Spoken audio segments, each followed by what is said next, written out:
வணக்கம் நண்பா. இந்த வீடியோ நம்ம என்ன டிஸ்கஸ் பண்ண போகிறோம்னு பார்த்தீங்கன்னா, நம்ம தக்லை படம் ஆடியோ லான்ச் நாளைக்கு லான்ச் பண்ண போகிறாங்க.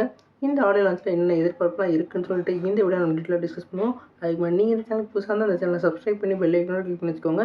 வாங்க நம்ம வீடியோக்குள்ளே போகலாம். நம்ம தக்லை வந்து நம்ம மணிரத்னம் டைரக்ஷனில் நம்ம கமலஹாசன் சாரும் நம்ம எஸ்டிஆர் சாரும் லீடோவில் ப்ளே பண்ணியிருக்காங்க. இந்த படத்துக்கு ஏஆர் ரகுமான் அவர்கள் மியூசிக் பண்ணியிருக்காங்க. இப்போ நாளைக்கு வந்து இந்த படத்தோட ஆடியோ லான்ச் 5 மணிக்கு வந்து நடத்த போகிறாங்க.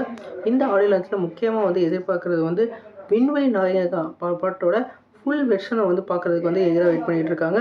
குறிப்பாக இந்த சிங்கிளை வந்து நம்மளோட ஸ்ருதிஹாசன் அவர்கள் பாடியிருக்கிறதா வந்து அறிவிப்பு வந்து வெளியிட்டிருக்கு. அந்த சாங்கை வந்து அந்த டீச்சரில் பார்க்கையிலே சூப்பராக இருந்தது. அதுவும் அந்த ஃப்ரேமில் வந்து நம்மளோட கமலஹாசன் சாரை வந்து அந்த கண்ணாடி அப்படி அவுப்பார். அதெல்லாம் பக்காவாக இருந்தது. இந்த பாட்டு வந்து ப்ளேஸ் ஆகிற விதம் எப்படி இருக்க போதுன்னு எதிர்பார்ப்பும் கிளம்பியிருக்கு. அது மட்டும் இல்லாமல் இந்த படத்தில் இன்னும் எத்தனை சாங் இருக்குன்னு தெரியல. ஒரு சாங்கை மட்டும் தான் ரிலீஸ் பண்ணியிருந்தாங்க. இப்போ லாஸ்ட்டாக 2வது சாங்கான சுகர் பேபி ரிலீஸ் பண்ணியிருந்தாங்க. இன்னும் இதில் எத்தனை பாட்டு மொத்தமாக இருக்குன்னு கன்ஃபார்மாக தெரியல. அதான் லைவ் கான்செப்டாக நம்மளோட ஏஆர் ரகுமான் பாட போகிறாரு. இது மட்டும் இல்லாமல் இந்த படத்துக்கு கீ பாயிண்ட்டாக இருக்க நம்மளோட கமலஹாசனும் நம்மளோட சிலம்பரசனும் என்ன பேச போகிறாங்க, ஆடியன்ஸை என்னெல்லாம் அட்ராக்ட் பண்ண போகிறாங்கன்னு சொல்லி இப்போ எதிர்பார்ப்பு இருக்குது. குறிப்பாக சிலம்பரசன் என்னென்ன பேச போகிறாருன்னு சொல்லி எதிர்பார்ப்பு வேறு லெவலில் இன்க்ரீஸ் ஆகிட்டு இருக்கு. ஏன்னா அவர் எந்தெந்த மேடைக்கெலாம் போகிறாரோ அவரோட எக்ஸ்பெக்டேஷன் வேறு லெவலில் இன்க்ரீஸ் ஆகுது.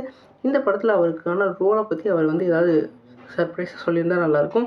இது மட்டும் இல்லாமல் ஏதாவது சர்ப்ரைஸ் ப்ரோமோ ஏதாவது லான்ச் பண்ண நிறைய வாய்ப்பு இருக்குது. இந்த படம் ரிலீஸ் ஆக இன்னும் கரெக்டாக 1 வாரம் தான் இருக்குது. இவங்க வந்து இப்போ ப்ரெஸ்க்கு எல்லாத்துக்கும் வந்து நிறையா வந்து ப்ரொமோஷன்லாம் பக்காவாக பண்ணிக்கிட்டு இருக்காங்க. கண்டிப்பாக இந்த படம் வந்து ஒரு வேறு லெவல் அவேர்னஸோட ஒரு பக்காவான பிளாக் பஸ்டர் மூவிக்கு என்னென்ன எக்ஸ்பெக்டேஷன் தேவையோ அதெல்லாம் இருக்குது. குறிப்பாக ஹிந்தியில் இந்த படத்துக்கு வந்து எக்ஸ்பெக்டேஷன் கேரக்டாக இருக்குது. ஹிந்தியில் வந்து எப்போயுமே வந்து அவங்க மல்டிபர்பஸில் ரிலீஸ் ஆகிறதுக்கு 7 to 14 வீக்ஸ்க்கு அப்புறம் தான் ஓடிடியில் ரிலீஸ் ஆகணும்னு ஒரு அக்ரிமெண்ட் இருக்குது. இந்த படமும் அதே மாதிரி தான் 1 மாதம் கழிச்சு தான் ரிலீஸ் பண்ணுற மாதிரி இருக்காங்க.